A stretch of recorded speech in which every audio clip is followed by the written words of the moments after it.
The body of Jeremy Bowles was found this morning on a patch of wasteland in the East End at about 6:30 a.m., 5 days after he was reported missing. An autopsy will be conducted tomorrow to determine the exact cause of death, but going from first indications, it would seem that he drowned.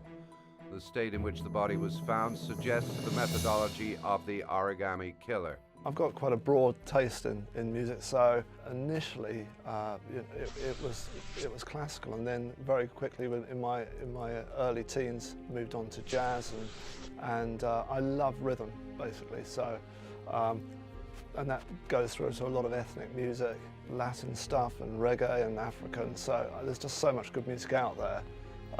It's kind of endless. So it's a question of just listening to all sorts.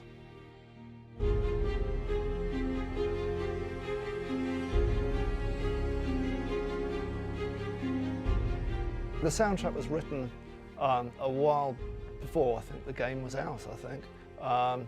But really it was an orchestral work which was put together with film trailers in mind and games.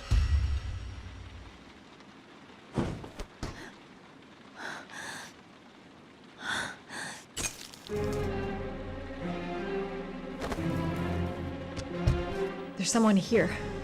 There's someone in the apartment. The phone on the desk. I could call for help. The front door. It's the only way out. If I can reach it, I still have a chance. You have an end game in mind right from the beginning.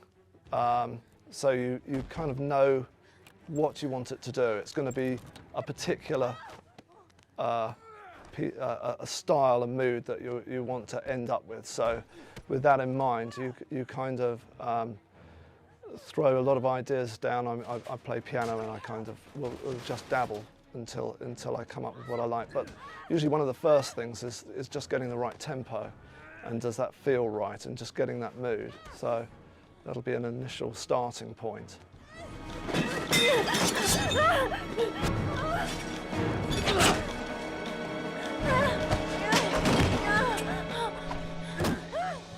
The idea of the tracks was to use a big orchestra, but use it in conjunction with very kind of modern production techniques and hard-hitting kind of drum and percussion sounds. So it's almost like orchestral rock music in a way.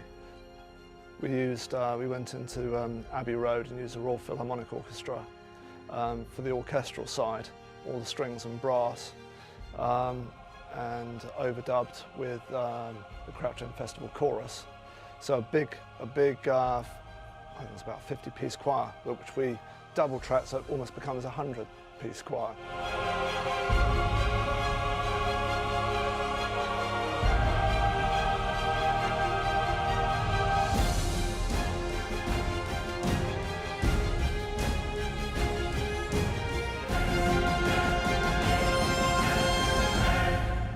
And then it was literally a case of taking it back to the studio, to my studio, and overdubbing lots of hard-hitting kind of contemporary percussion stuff to make it really hard-hitting and action-sounding for film trailers and for games. They're becoming so high-end games that the music's got to reflect that, and I think in the past a lot of music has been done on the cheap. You know, so a lot of the big orchestral stuff's been done with lots of samples. They also go over to maybe to Prague and Bratislava and use orchestras over there.